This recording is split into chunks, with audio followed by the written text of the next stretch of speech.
a kind of arsonist. Is that right? Yeah, I mean, I mentioned race and class as some of the forces working on Ray, but it's also his own psychology and his upbringing. And so his father was a criminal, and that was his model for manhood. When Ray grows up, he doesn't want to enter that criminal life, but there is always that voice in the back of his head saying, let's do some crimes.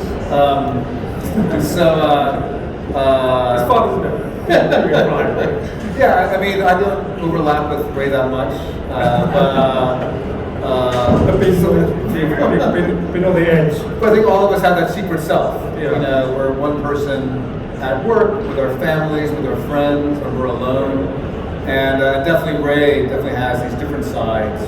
He's selling furniture, dealing with corrupt cops, criminals, with his family, and when he's alone, cooking up his schemes.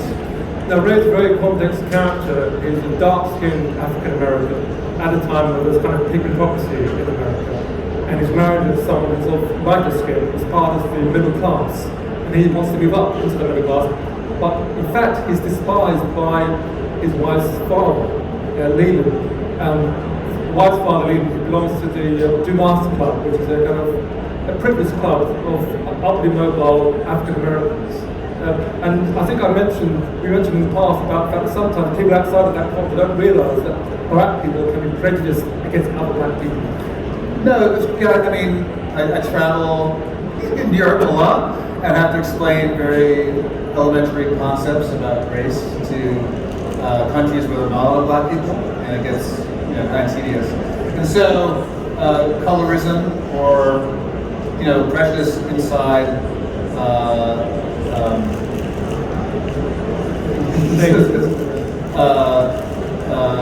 I get other questions about it and have to explain it. And I'm like, well, perhaps you've heard of blonde people who look down upon, people with brown hair. Every group has their in-group hierarchy of beauty. One thing I notice, if you go to Europe, the Northerners always think like this.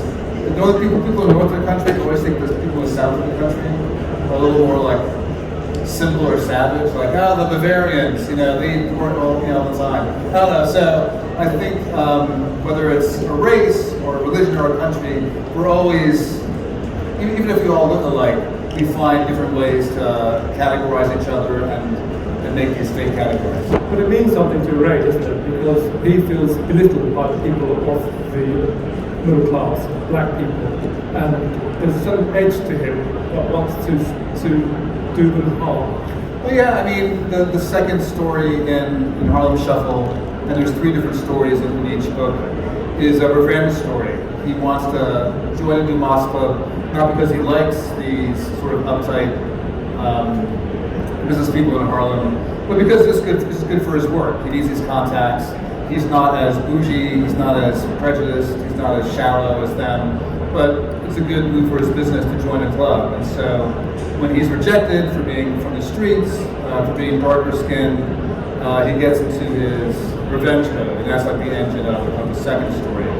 It started off as a heist novel, where I kept coming up with different capers and jobs, and so the first book became 3 different stories, set in 59 and 61 and 64.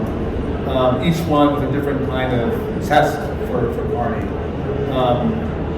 And once I came up with 3 stories, it became 6 stories, so I thought maybe it's 2 books. And if you do 2, you might as well do 3, because publishers like a trilogy. And then for me, this meant more stories for Ray Carney. But what you did